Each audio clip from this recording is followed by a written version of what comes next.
সংবিধানের পঞ্চদশ সংশোধনীর মাধ্যমে শেখ মুজিবুর রহমানকে জাতির জনক হিসেবে স্বীকৃতি দেয়া মূল সংবিধানের পরিপন্থী বলে আদালতকে জানিয়েছেন অ্যাটর্নি জেনারেল মোহাম্মদ আসাদুজ্জামান। পঞ্চদশ সংশোধনী আইন বাতিল প্রশ্নে জারি করা রুলের শুনানিতে তিনি এটাও বলেন, মুক্তিযুদ্ধে শেখ মুজিবের অবদান অনস্বীকার্য। জাভেদ আখতারের প্রতিবেদন। তত্ত্বাবধায়ক সরকার ব্যবস্থা বাতিল করে আওয়ামী লীগ সরকার সংবিধানের পঞ্চদশ সংশোধনী পাশ করে ২০১১ সালের ৩০ জুন। এই আইনের মাধ্যমে সংবিধানের মৌলিক বিষয়গুলো সংশোধন অযোগ্য করার পাশাপাশি অসাংবিধানিকভাবে রাষ্ট্র ক্ষমতা দখলকে রাষ্ট্রদ্রোহ অপরাধ হিসেবে গণ্য করা হয়।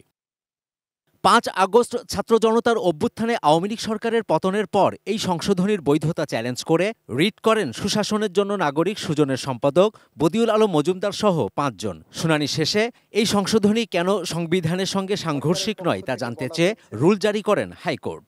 এই রুলকে আমরা সাপোর্ট করি, তবে as a whole 15th amendment বাতিল চাই না। বুধবার ওই রুলের ওপর পঞ্চম দিনের শুনানিতে রাষ্ট্রপক্ষে অ্যাটর্নি জেনারেল আদালতকে বলেন, একটি দলের ক্ষমতা দীর্ঘস্থায়ী করতে এই সংশোধনীর মাধ্যমে গণতন্ত্র ও মুক্তিযুদ্ধের চেতনাকে ধ্বংস করা হয়েছে। গণতন্ত্র ধ্বংস করা, ফ্যাসিজমকে প্রলং করা, বাংলাদেশে মুক্তিযুদ্ধের মধ্য দিয়ে অর্জিত যে বাংলাদেশ, সেই চেতনাকে ভুলুণ্ঠিত করা। পঞ্চদশ সংশোধনী আইন যেটা সংসদে পাশ করা হয়েছে, এটা সংবিধানের উপর প্রতারণার শামিল। মাঠের অলরাউন্ডার আমি, আর ঘরের all rounder Tylox. Tylox toilet cleaner, clean মানেই টাইলক্স। এই সংশোধনীতে শেখ মুজিবুর রহমানকে জাতির জনক হিসেবে স্বীকৃতি দেওয়ার মাধ্যমে সংবিধানের মৌলিক কাঠামোতে আঘাত করা হয়েছে বলেও আদালতকে বলেন অ্যাটর্নি জেনারেল। জাতির জনক প্রশ্নে বলেছি, বাংলাদেশের মুক্তিযুদ্ধের ওনার অবদান অনস্বীকার্য। রাজনৈতিক নেতৃত্ব হিসাবে উনি অনেক উপরের মানুষ, কিন্তু একজন ব্যক্তি সব কিছু করেছেন। This is not the concept of our preamble of the constitution.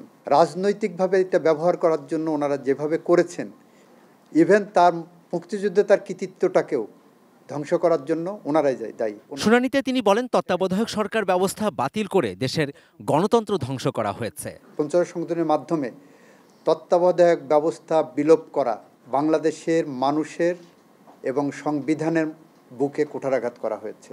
১২৩ ধারায় সংসদ সদস্যদের বহাল রেখে নির্বাচন করে আবার সংসদ সে হবেন, সেইটা অবৈধ।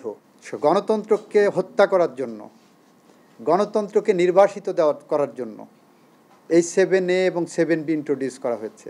7ই মার্চের ভাষণ এবং অন্য দুইটা যেটা দেওয়া হলো এপ্রিলের মুজিবনগর সরকার, আর 10 এপ্রিল যেটা, এইটার সংবিধানের পার্ট হওয়ার যোগ্য না। Javed Akhtar, ATN news, Dhaka.